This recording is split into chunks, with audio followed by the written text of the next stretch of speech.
বছরের প্রথম দিন সাধারণ মানুষ যেমন ইংরেজি নববর্ষ পালনের উৎসবে মাতেন, তেমনি কাশীপুর উদ্যানবাটিতে এলে এক অন্য রকমের নববর্ষ উদযাপন চোখে পড়ে যুগ যুগ ধরে। বলা হয় শ্রীরামকৃষ্ণ পরমহংসদেব নাকি এই ১লা জানুয়ারিতেই কল্পতরু হয়েছিলেন কাশীপুর উদ্যানবাটিতে। এখানের একটি আম গাছ থেকে শুরু করে এই কাশীপুর উদ্যানবাটির যে মিশন রয়েছে বা উদ্যানবাটি রয়েছে, এখানকার যে গর্ভগৃহ রয়েছে, সেই গর্ভগৃহে তাকে দর্শন করার জন্য অগণিত মানুষ প্রত্যেক মুহূর্তে ভিড় জমান এবং তাদের বিশ্বাস বছরের প্রথম দিন যদি শ্রীরামকৃষ্ণ পরমহংসদেবকে দর্শন করা যায়, অনুভব করা যায়, তাহলে নাকি সারা বছর সত্যি সত্যি ভালো কাটে।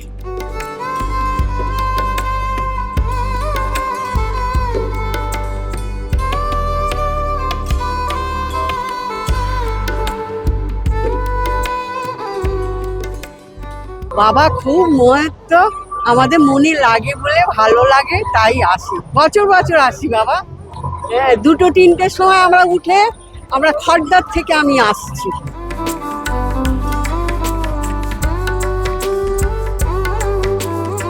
আমি ছোটবেলা থেকেই স্বামীজির এক ভক্ত। তো অ্যাকচুয়ালি এটা হয়েছিল চেতনার জন্য, মানে রামকৃষ্ণদেব এই দিনে সবাইকে মানে আশীর্বাদ করে বলেছিল যেন সবার চেতনা হোক। তো সেই একটা ছোঁয়া, একটা আশীর্বাদ নিতে বারবার ফিরে ফিরে আসা প্রত্যেক বছরে। ভগবান শ্রীরামকৃষ্ণদেবের অমোঘ আশীর্বাদ, যে আশীর্বাদ করি তোমাদের চৈতন্য হোক, সেই আশীর্বাদের প্রভাবে এই স্থান এখন চৈতন্যময় হয়ে উঠেছে। তাই এত মানুষ এখানে আসছে সেই চৈতন্যের আকর্ষণেই, আর তার জন্য সকলের হৃদয়ে এত বেশি আনন্দ অনুভূত হচ্ছে। এই 1886 সালের 1লা জানুয়ারি যে অভূতপূর্ব ঘটনা ঘটেছিল আধ্যাত্মিক আমরা ইতিহাসে বলতে পারি, তারই যেন পুনরাবৃত্তি প্রতি বছর 1লা জানুয়ারিতে হতে থাকে। তাই এই চৈতন্যময় স্থানে যারাই আসবে তাদের মধ্যেও সেই চৈতন্যের আরো বিকাশ ঘটবে, এই আশা নিয়ে সকলে এখানে আসছে। এত সাধু, এত ভক্তরা আসছেন, এত দর্শনার্থী আসছেন, সকলেরই এতে হৃদয়ে আনন্দ হচ্ছে এবং তাদের আধ্যাত্মিক কল্যাণ নিশ্চয়ই হচ্ছে, আমরা এই বিশ্বাস করি।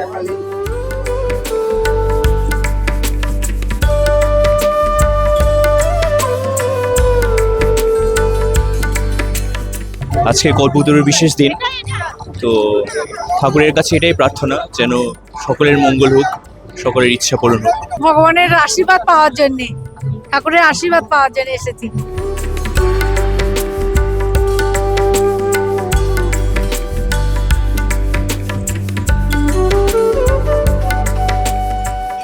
দক্ষিণেশ্বরে যেহেতু শ্রীরামকৃষ্ণের চিকিৎসা শুরু হয়েছিল, কিন্তু দক্ষিণেশ্বর যেহেতু কলকাতা থেকে একটু দূরে, তাই জন্য ভক্তরা সবাই মিলে ঠিক করলো ঠাকুরকে কলকাতায় নিয়ে আসবেন।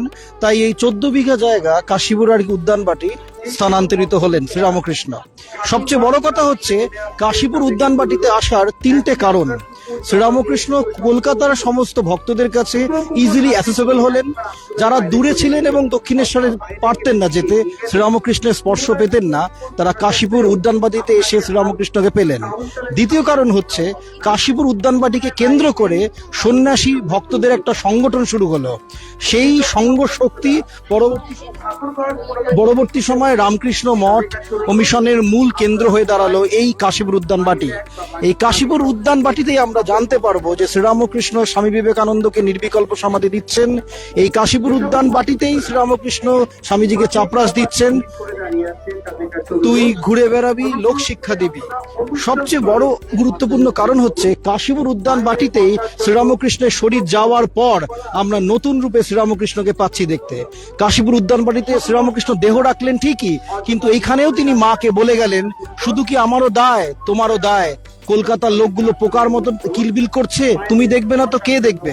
শ্রীরামকৃষ্ণের শরীর যাওয়ার পরে মা যখন এই ক্ষেত্রেই হাতের বালা খুলে দিচ্ছেন, সিঁদুর মুছে নিচ্ছেন, তখন শ্রীরামকৃষ্ণ সামনে বললেন দাঁড়িয়ে এসে, শরীর যাওয়ার পরও সূক্ষ্ম শরীরে ওগো তা করতে নেই, তুমি যদি এই অশ্লীল লক্ষণ ত্যাগ করো তাহলে তো জগৎ শুকিয়ে যাবে। এই কাশীপুর উদ্যানবাটিতে শ্রীরামকৃষ্ণের শরীর যাওয়ার পর দিন স্বামীজিরা শ্রীরামকৃষ্ণকে সূক্ষ্ম অবস্থায় দেখেন। এই কাশীপুর উদ্যানবাটির 1লা জানুয়ারি শ্রীরামকৃষ্ণের সাথে সংসারী ভক্তদের একটা মেলবন্ধন ঘটল।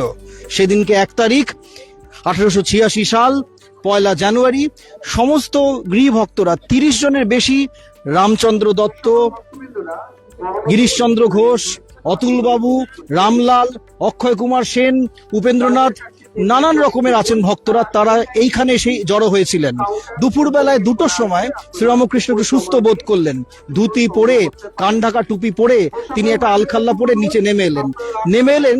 আমরা লীলা প্রসঙ্গে পাই তার সাথে স্বামী অদ্ভুতানন্দজি মহারাজ ছিলেন, কিন্তু আমরা রামলাল দাদার স্মৃতি কথায় পাই যে অদ্ভুতানন্দজি মহারাজ এতটুকুনি সামলে এলেন, এসে তার মনে হলো যে ঠাকুর যেহেতু বেরিয়ে গেছেন, তাই আমরা একটু তোষকটাকে পরিষ্কার করে নিই, ঘরটাকে পরিষ্কার করে নিই। তাই তিনি ফিরে গেলেন, আর রামলাল দাদার সাথে এলেন শ্রীরামকৃষ্ণ যখন ওই গাছটি অব্দি গেছেন যেখানে এখন বহু লোকের হয়েছে সমাগম, সেখানে উনি শুনছিলেন গিরিশচন্দ্র ঘোষ এবং অন্যান্যরা শ্রীরামকৃষ্ণের অবতার তত্ত্ব নিয়ে আলোচনা করছেন। গিরিশচন্দ্র ঘোষকে শ্রীরামকৃষ্ণ তখন এটি প্রশ্ন করলেন, যেটি তিনি প্রায় করে থাকেন, গিরিশ, তুমি যে সবাইকে আমার অবতারত্বের সম্বন্ধে বলো, তুমি আমার সম্বন্ধে কি বুঝেছো? গিরিশচন্দ্র ঘোষ একটি ড্রামাটিক আনসার দিলেন। তিনি বললেন, ব্যাস বাল্মীকি যার ইয়ত্তা করতে পারে নাই, আমি তার সম্বন্ধে কি বলিব? গিরিশচন্দ্র ঘোষের এই আত্মপ্রত্যয় ছিল যে যিনি রাম, যিনি কৃষ্ণ, তিনি রামকৃষ্ণ, যেটি পরবর্তী সময়ে এই ঘরেই শ্রীরামকৃষ্ণ স্বামীজিকে ওই গলরোগ অবস্থায় বলেছিলেন, এখনো তোর মনে অবিশ্বাস যে রাম যে কৃষ্ণ, সেই ইদানিং ঈশ্বরে রামকৃষ্ণ। এই অসম্ভব উত্তরে শ্রীরামকৃষ্ণের ট্রান্স হয়ে যায়, ভাব সমাধি, ভগবানকে শুনিয়ে দেওয়া হয় ভগবানের নাম। তাই শ্রীরামকৃষ্ণ যখন সমাধি অবস্থা থেকে বুত্থিত হয়ে বলেন, আর তোমাদের কি বলবো, তোমাদের চৈতন্য হোক, না শুধু এইটুকুনি বলেননি, তিনি প্রত্যেকে স্পর্শ করতে আরম্ভ করলেন, পিঠ ধরে, বুক ধরে ছুঁয়ে হাতি আনলেন ওপরে, এবং এক একজনের সমাধি অবস্থা হলো। এতদিন ধরে তারা যে সাধনা করছিলেন তার পূর্ণ বিকাশ তারা শ্রীরামকৃষ্ণের মধ্যে দেখলেন। যেমন বৈকুণ্ঠনাথ সান্যাল, তিনি 1 তারিখে বলছেন এতদিন ধরে তিনি সাধন করতেন, কিন্তু তিনি চরম পরাকাষ্ঠায় পৌঁছাননি উপলব্ধির আধ্যাত্মিক স্তরে, কিন্তু সেই দিনকে শ্রীরামকৃষ্ণের স্পর্শে তিনি দেখলেন যতগুলি গৃহ আছে, গাছ আছে, মানুষ আছে, অ্যানিমেট আর ইনঅ্যানিমেট অবজেক্ট, সবকিছুর মধ্যে যেন শ্রীরামকৃষ্ণ একদম বিদ্যমান। এ ভাব 3 দিন ছিল। শ্রীরামকৃষ্ণের স্পর্শে সেদিনকে সংসারী ভক্তদের আধ্যাত্মিক অবস্থা চরম যায়। তাই আজকের দিনে হাজার হাজার আসে মানুষ তাদের মনের ব্যথা একটু দূর করতে, আর বা কাকে বলবে।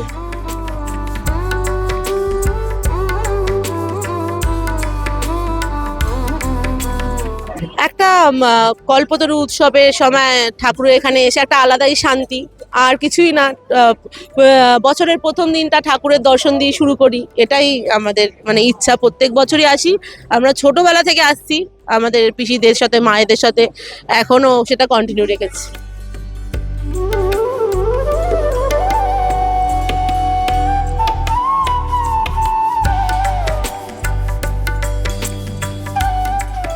আমরা মনুষ্য সমাজের উন্নত জীব। আমাদের ধারণা কি থাকে, আমরা নিজেদের শিক্ষা এবং তারপরে অর্থ উপার্জন করে নিজেদের শরীরটিকে, নিজেদের জীবনটিকে, সামাজিক জীবনকে, পারিবারিক জীবনকে আমরা সমৃদ্ধ করব। ভগবান শ্রীরামকৃষ্ণদেব কেন এসেছিলেন, কি করে গেলেন, আজকে একটু ভাবার দিন এসেছে। আমাদের জগতে এখন যদি এই বিজ্ঞানসম্মত অতি বিজ্ঞানী যুগে যদি আপনারা দেখেন, আমাদের মানুষের টেন্ডেন্সি হচ্ছে সমবিহীন সম্পদের একটা পাহাড় তৈরি করা, নীতিবিহীন রাজনীতিতে মানুষ যুক্ত হওয়া। সেইখানে দাঁড়িয়ে শ্রীরামকৃষ্ণ দেবের 140 বছর আগের বার্তাটি পৃথিবীর এই শিক্ষিত মানব সমাজের কাছে কোন বার্তাটি বহন করবে? যারা ঘন্টার পর ঘন্টা এখানে কাটিয়ে যাচ্ছে, যারা এই সুরের মধ্যে নিজেদের জীবনের সুরকে মেলাবার চেষ্টা করছে, তাদের কাছে আজকের দিনটির তাৎপর্য, চেতনা থেকে চৈতন্যে উত্তরণের বার্তাটি, 3টি শব্দ শ্রীরামকৃষ্ণ দেব ব্যবহার করেছিলেন সেদিনে, তোমাদের চৈতন্য হোক। এটি কি এমন কথা? আমার ছেলের বিয়ে বা মেয়ের বিয়ের ব্যবস্থা কি তা থেকে হবে? আমার সম্পদের পাহাড় কি তৈরি হবে থেকে? শ্রীরামকৃষ্ণ দেব কোথায় থামতে হবে সেটাই জানাচ্ছেন। আমরা কল্পবৃক্ষের নাম শুনেছি। বৃক্ষ কি করে? বৃক্ষ আমাদের সমস্ত কিছু দিয়ে নিঃশেষ হয়, তার ফল, ফুল, অক্সিজেন, ইভেন মরে যাওয়ার পরেও তার গাছপালার যে ধরটি, সেটিকে নিয়েও মানুষ জ্বালানি হিসাবে ব্যবহার করে। গাছ সর্বস্ব দিয়ে সে ফকির হয়ে যায়। শ্রীরামকৃষ্ণ দেব এই তরুর সাথে তাকে আমরা আখ্যায়িত করতে পারি, তরুর সাথে তাকে তুলনা করতে পারি। তার জীবনটা মানুষের জন্য সর্বত দিক দিয়ে তিনি যেন বিলিয়ে দিয়ে গেছেন। আজকের ঘটনার জন্য সবাই জিজ্ঞাসা করছেন, সমস্ত মিডিয়ার মানুষ আজকে সজাগ হয়ে মানুষের কাছে কোন বার্তা পৌঁছে দিবে দিশাহারা হয়ে গেছে।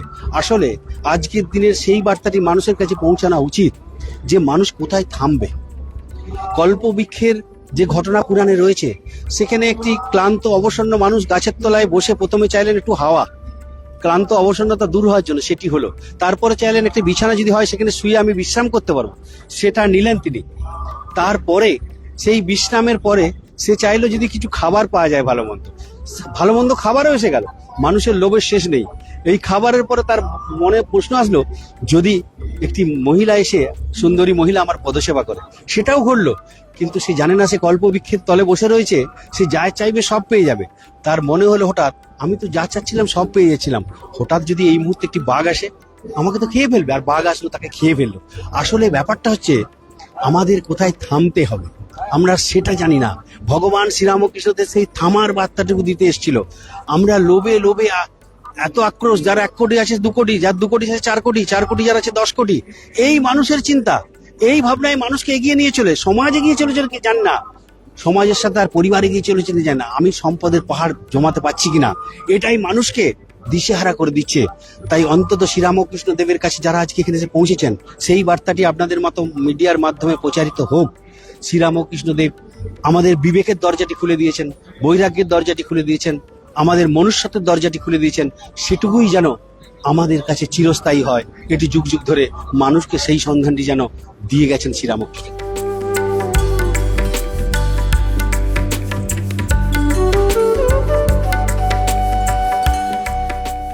তোমাদের চৈতন্য হোক। আর এই চৈতন্য হওয়ার বার্তাকে অনুভব করেই লক্ষ লক্ষ মানুষ আসেন কাশীপুর উদ্যান বাটিতে। তারা প্রত্যেক মুহূর্তে নতুন বছর শুরু করেন অন্যভাবে। ক্যামেরায় শুভজিৎ মুখোপাধ্যায়ের সঙ্গে রবেন দাস, সংবাদ প্রতিদিন .in।